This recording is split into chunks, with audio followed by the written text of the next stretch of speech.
बच्चों, आज मैं तुम्हें कहानी सुनाऊंगी हाथी और चूहे की। बहुत समय पहले की बात है। एक जंगल में एक बड़े पेड़ के नीचे कुछ चूहे रहते थे। चूहों ने पेड़ की जड़ के पास अपने अपने घर बनाए हुए थे। पास में ही एक नदी बहती थी।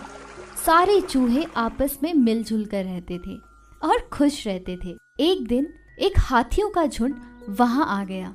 हाथियों ने नीचे कुछ भी नहीं देखा और जो भी सामने आया सबको कुचल दिया। इसमें चूहों के कई घर तबाह हो गए और कुछ चूहे बुरी तरह से घायल भी हो गए थे। अब चूहों ने एक सभा बुलाई जिसमें उन्होंने अपने सरदार से कहा कि वो जाकर हाथियों के सरदार से बात करे कि किस तरह से उनके साथियों ने हमारे घर तबाह किए थे। चूहों का सरदार हाथियों के सरदार के पास गया और नम्रता से कहा कि आज आपके हाथियों ने हमारे बहुत सारे घर तोड़ दिए और कई चूहों को तो जख्मी भी कर दिया है। अब आगे से ऐसा ना करे। हाथियों का सरदार दयालु था। उसने कहा कि आज के बाद कोई भी हाथी तुम्हें तकलीफ नहीं देगा, ये मैं वादा करता हूँ। चूहों के सरदार ने कहा, जब भी जरूरत हो हमें याद करना, हम आपकी मदद को आ जाएंगे।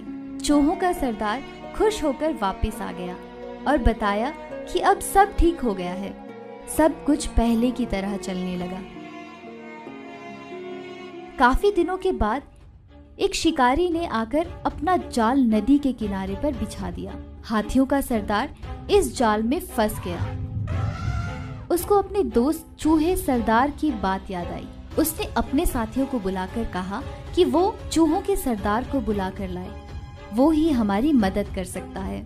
हाथी दौड़कर चूहों के सरदार के पास गया और सारी बात बताई और कुछ देर में सरदार सहित सभी चूहे वहां हाथी की मदद को पहुंच गए और कुछ ही मिनटों में उन्होंने अपने तेज दांतों से सारे जाल को काट दिया और हाथी को आजाद कर दिया। हाथियों ने चूहों का धन्यवाद किया। तो बच्चों, ये कहानी हमें ये शिक्षा देती है कि कर भला हो भला, अंत भले का भला।